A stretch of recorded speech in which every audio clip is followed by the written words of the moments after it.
رسول کریم صلی اللہ علیہ وسلم فرماتے ہیں کہ الحسن والحسین سیدہ شباب اہل الجنہ، حسن اور حسین جنتی جوانوں کے سردار ہیں، جنتی جوانوں کے سردار ہیں۔ اس لفظ میں بعض لوگ یہ سمجھتے ہیں کہ شاید وہ جوانوں کے ہی سردار ہوں گے، بوڑھوں کے نہیں، بچوں کے نہیں، بوڑھوں کے اور بچوں کے سردار نہیں، صرف جوانوں کے سردار ہوں گے۔ لوگ یہاں دھوکہ نہ کھائیں، اس لیے کہ حدیث پاک میں ہے جنت میں نہ کوئی بچہ جائے گا نہ بوڑھا جائے گا، جو بھی داخل ہوگا وہ جوان ہو کے جائے گا۔ بوڑھا نہیں جائے گا کا مطلب یہ بوڑھے نہیں جائیں گے، نہیں، یہ جائیں گے لیکن جوان ہو کر جائیں گے انشاءاللہ۔ جس کو بھی رب تبارک و تعالی جنت میں داخل کرے گا، چاہے وہ 100 سال کی عمر میں وفات پایا ہو، لیکن جنت میں جانے کے وقت ان کی عمر اکثر بزرگوں نے فرمایا ہے 33 سال کے قریب کی ہوگی۔ یعنی دنیا میں تم خواہش کرتے رہ جاؤ، کبھی بڑھاپے سے جوانی نہیں آئے گی، لیکن جنتی کو مولا تعالیٰ مفت میں جوانی عطا کرے گا۔ اور اس اعتبار سے بچے بھی جوان ہو جائیں گے، بوڑھے بھی جوان ہو جائیں گے، تو جنت میں جانے والے سب کون رہیں گے؟ سارے جوان جنتی، سارے جنتی جوان ہی ہوں گے۔ اس اعتبار سے حضور صلی اللہ علیہ وسلم کا یہ فرمانا سیدہ شباب اہل الجنہ، حسن اور حسین جنتی جوانوں کے سردار، اس کا مطلب یہ ہوا کہ کل جنتیوں کے سردار ہیں، کل جنتیوں کے سردار امام حسن اور امام حسین رضی اللہ تعالیٰ عنہما۔ اور میرے آقا صلی اللہ علیہ وسلم نے فرمایا ہے ہما ریحانتی فی الجنہ، حضور صلی اللہ تعالیٰ علیہ وسلم نے ان کے متعلق فرمایا کہ حسن اور حسین میرے لیے جنت کے 2 پھول ہیں۔ اکثر میرے آقا صلی اللہ تعالیٰ علیہ وسلم انہیں سونگھا کرتے تھے، کبھی ان کی گردن کے پاس، کبھی ان کے رخساروں پر، کبھی پیشانی پر۔ اللہ کے حبیب صلی اللہ علیہ وسلم اپنے لبھائے مبارک رکھتے تھے۔ بوسہ دینا تو ہم سب جانتے ہیں، لیکن صحابہ کہتے ہیں حضور صلی اللہ علیہ وسلم ان کو سونگھا کرتے تھے۔ تو بعض صحابہ نے پوچھا کہ بچوں کو چومنا، بوسہ دینا تو ہم دیکھتے ہیں، آپ ان بچوں کو سونگھتے ہیں؟ رسول کریم صلی اللہ علیہ وسلم نے فرمایا یہ دونوں شہزادے جنت کے پھول ہیں، جنت کی خوشبو ان کے اندر سے آتی ہے۔ ان حسین شہزادوں کو میرے آقا صلی اللہ تعالیٰ علیہ وسلم ہمیشہ اس طرح سے صحابہ میں بیان کرتے رہے کہ اکثر صحابہ فرماتے ہیں کہ حضور صلی اللہ علیہ وسلم جب مسجد نبوی میں داخل ہوتے، ایک مرتبہ ایک صحابی نے دیکھا کہ حضور پورا بہت ہی کھلا قسم کا جبہ پہنے ہوئے ہیں یا اوپر چادر ڈالے ہوئے ہیں، اور جسم کے اندر بہت موٹی کوئی چیز چھپی ہوئی ہے۔ ٹھنڈیوں کے دن تھے، صحابہ اکرام نے پوچھا یا رسول اللہ صلی اللہ علیہ وسلم کون سی چیز آپ اپنے اندر لیے ہوئے ہیں؟ رسول کریم صلی اللہ علیہ وسلم نے جبہ جب ہٹایا تو دونوں شہزادے اندر تھے، ہمیشہ سینے سے لگا کر کے رکھا۔ مشکات نبوت ہے وہ سینہ رسول پاک کا، جہاں اللہ کا کلام اترا کرتا تھا، اس قلب رسول سے کبھی حسن کان لگائے ہوتے، کبھی حسین کان لگائے ہوتے۔ تو رسول پاک صلی اللہ تعالیٰ علیہ وسلم کتنی دیر تک اپنی زبان مبارکہ ان شہزادوں کے منہ میں رکھتے تھے۔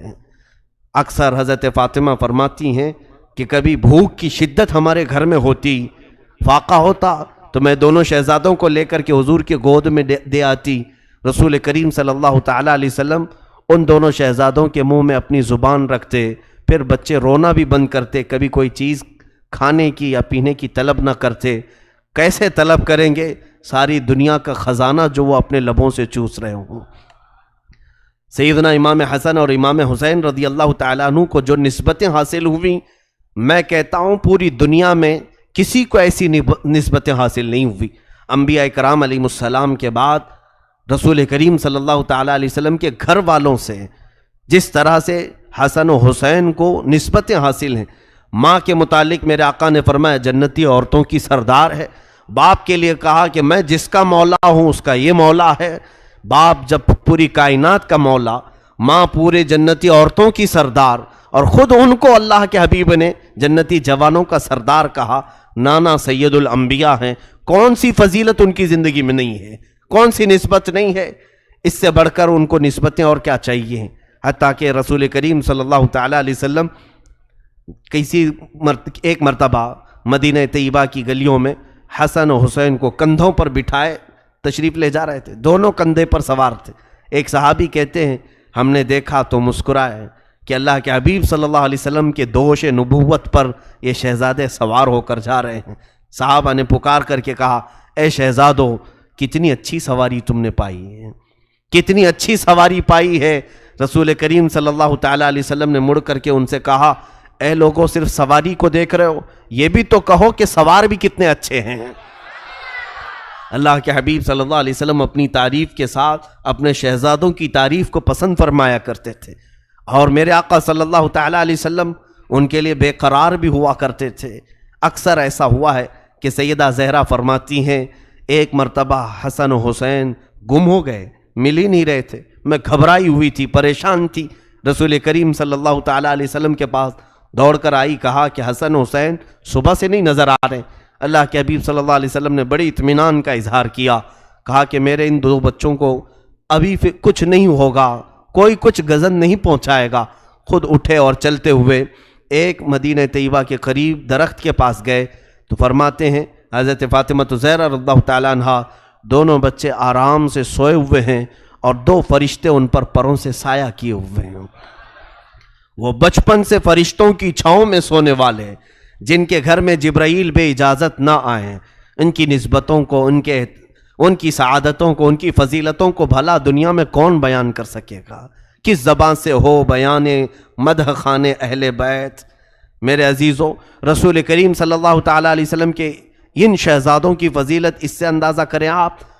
ایک مرتبہ حسن و حسین دونوں گھر میں ہیں، رسول کریم صلی اللہ تعالیٰ علیہ وسلم بچوں کو کھلاتے بھی تھے اکثر، یہاں تک کہ اکثر ایسا دیکھا گیا ہے کہ صحابہ فرماتے ہیں نمازوں کے اوقات میں بھی حسن و حسین کو اپنے مصلی کے قریب بٹھایا کرتے۔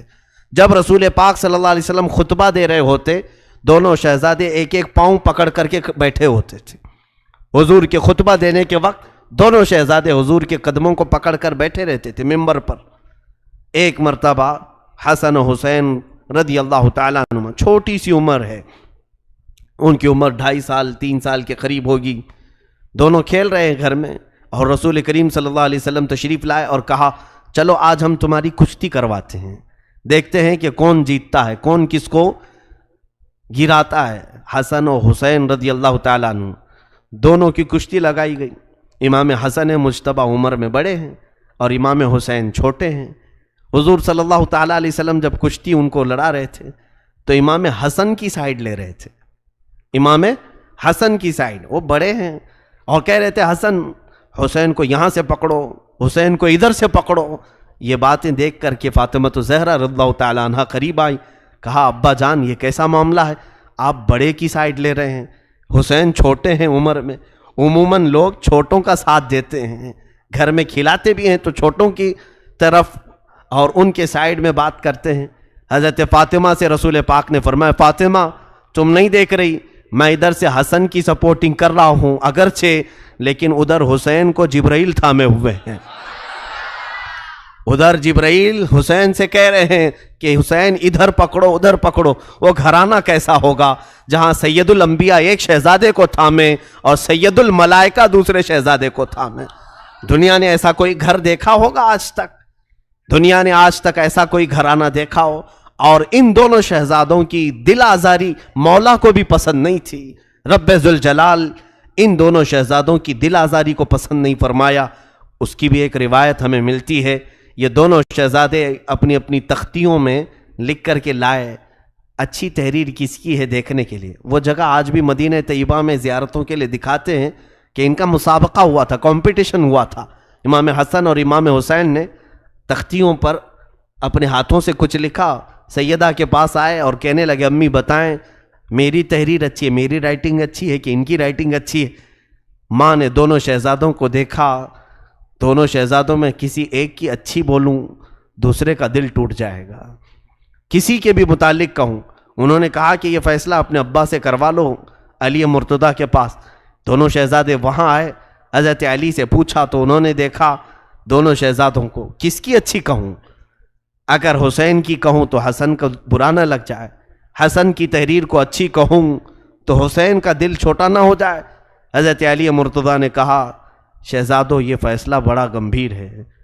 وہ عدالت پر بیٹھنے والے شہسوار علی مرتضیٰ جو بڑے بڑے مسئلوں کو چٹکی میں حل کر دیتے تھے، ان دو شہزادوں کا فیصلہ نہ کرنے کی ٹھان لی اور کہا جاؤ رسول اللہ ہی فیصلہ کریں گے.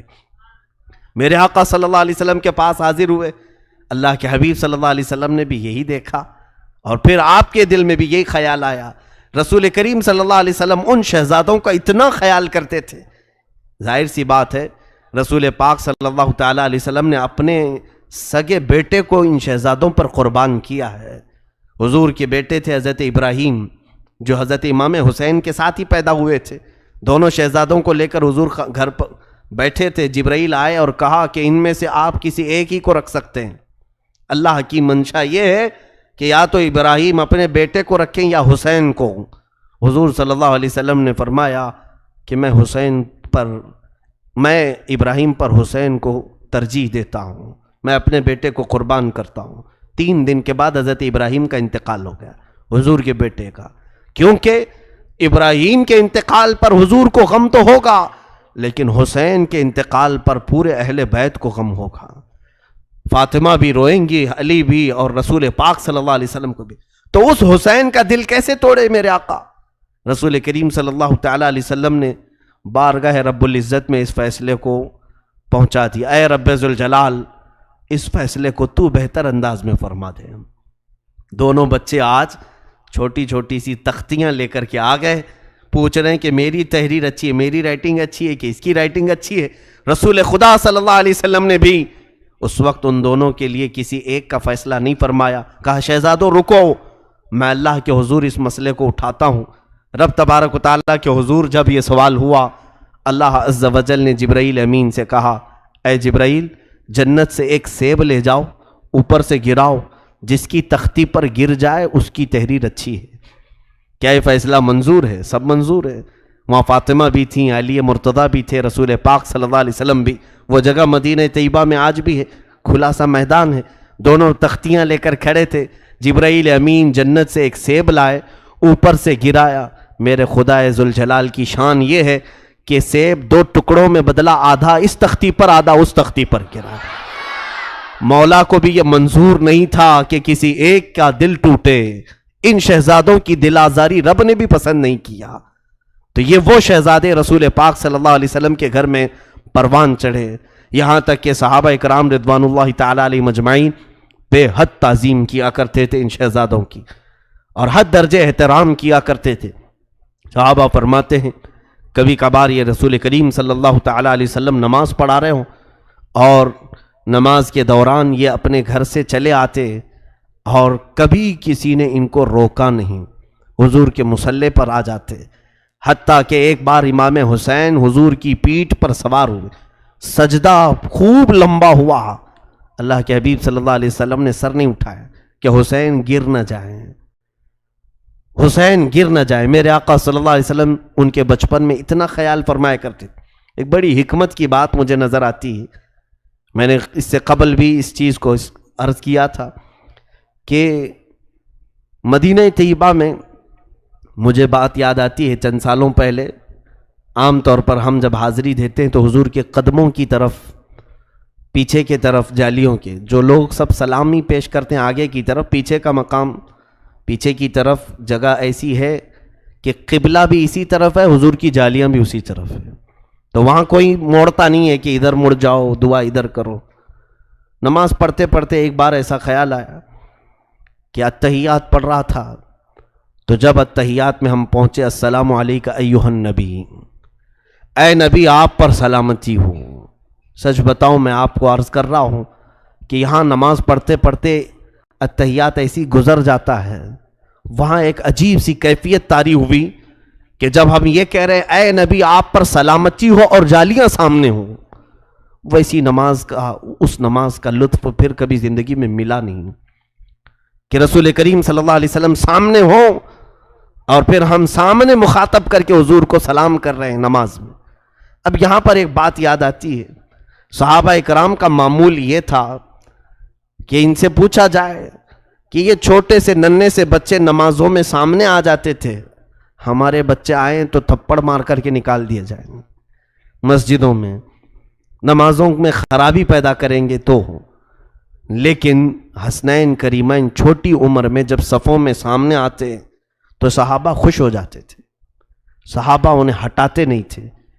بعض بزرگوں نے لکھا وجہ یہ ہے کہ وہ صحابہ کا معمول یہ تھا کہ جب اتحیات پڑھتے السلام علیکہ ایھا النبی، ہے نا اتحیات میں السلام علیکہ ایھا النبی، اے نبی آپ پر سلامتی ہو ورحمت اللہ وبرکاتہ، اور اللہ کی رحمتیں اور برکتیں ہوں، تو صحابہ سر اٹھا کر مصلی کی طرف دیکھتے اور نبی کونین امام ہوا کرتے، سامنے میرے آقا حاضر ہوا کرتے، اور جب اتحیات کے بعد درود ابراہیمی پڑھتے اللہم صلی علی محمد، اے اللہ درود بھیج محمد صلی اللہ علیہ وسلم پر، اور اس کے بعد کیا لفظ آتا ہے وَعَلَىٰ آلِ سیدنا محمد، اور ہمارے آقا محمد صلی اللہ علیہ وسلم کی آل پر درود بھیج، تو صحابہ کا معمول یہ ہوتا کہ جب آل کا لفظ آتا تو حسنین کریمین کی طرف دیکھا کرتے، سلام پیش کرنا ہو تو نبی کی طرف اور درود بھیجنا ہو آل کی طرف تو حسنین کو دیکھا کرتے۔ تو اس کا مطلب یہ ہے کہ ان کا نمازوں میں سامنے ہونا بھی نماز کو خراب نہیں کرتا اور نہ ہی نماز کو کم کرتا ہے۔ اسی لیے امام شافعی رحمۃ اللہ تعالی علیہ نے فرمایا ہے کہ اگر لوگ یہ کہتے ہیں اہل بیت سے محبت کرنے کا نام ہی شیعہ ہے، رافضی ہے، امام شافعی رحمۃ اللہ علیہ نے فرمایا ہے کہ اگر اہل بیت سے محبت کا نام رافضیت ہے، شیعیت ہے، تو سن لو اے لوگوں میں شیعہ ہوں، میں رافضی ہوں۔ یہ بہت بڑا جملہ ہے، کیوں؟ صرف اہل بیت سے محبت کا نام شیعہ نہیں ہے، رافضی نہیں ہے، بلکہ امام شافعی رحمۃ اللہ علیہ نے فرمایا کہ اہل بیت وہ ہیں کہ ان کی فضیلت قرآن میں اتری ہے اور ان پر درود بھیجے بغیر نماز کمپلیٹ نہیں ہوتی، نماز مکمل نہیں ہوتی ہے۔ رسول کریم صلی اللہ تعالیٰ علیہ وسلم کے گھر والوں کو عام گھر والوں کی طرح نہ سمجھیں۔ اللہ کے حبیب صلی اللہ علیہ وسلم نے فرمایا الا ان مثل اہل بیتی کمثل سفینۃ نوح من رکبها نجا ومن تخلف عنها ہلک۔ اللہ کے حبیب صلی اللہ علیہ وسلم فرماتے ہیں میرے اہل بیت نوح علیہ السلام کی کشتی کی طرح ہیں، جو اس میں سوار ہوا وہ نجات پایا اور جو پیچھے رہ گیا وہ ہلاک ہو گیا۔ جو دامان اہل بیت تھاما رہا انشاءاللہ وہ سرخرو رہے گا، سرفراز رہے گا، کامیاب رہے گا، اور جو ان سے پیچھے ہوا یا ان کی دشمنی کیا، ان سے بغض و نفرت کیا، وہ ہلاک ہو جائے گا۔ حضور نے فرمایا میرے اہل بیت کی مثال کس کی طرح ہے؟ نوح علیہ السلام کی کشتی کی طرح ہے، یہ کشتی نوح کی مانند ہیں۔ رسول کریم صلی اللہ تعالیٰ علیہ وسلم کی یہ عطرت ہیں، میرے آقا نے ہم سب کو عطا کیا ہوا یہ گھرانہ ہے۔ اسی لیے ہمارے امام اہل سنت فاضل بریلوی رحمۃ اللہ تعالیٰ علیہ نے اسی گھرانے کے متعلق یہ فرمایا تھا یا رسول اللہ تیری نسل پاک میں ہے بچہ بچہ نور کا، تو ہے عین نور، تیرا سب گھرانہ نور کا۔ یقیناً وہ نور کا گھرانہ ہے۔ اہل بیت کی گستاخی کفر تک لے جاتی ہے۔ رسول اللہ کی آل اور ان کی اولاد کی بے حرمتی انسان کو غارت کرتی، تباہ کرتی، اور میرے آقا صلی اللہ تعالیٰ علیہ وسلم ناراض ہوتے ہیں۔ یہاں تک کہ بزرگوں نے فرمایا اہل بیت میں اگر کوئی عمل کی خرابی بھی دیکھو تو اس سے اچھی طرح سے اصلاح کی کوشش کرو، لیکن ان کی بے حرمتی نہ کرو، کیونکہ نسب تو باقی ہے۔ جب تک کوئی کافر نہ ہو جائے تب تک ان کی گستاخی نہ کی جائے، تب تک ان کی گستاخی نہ کی جائے۔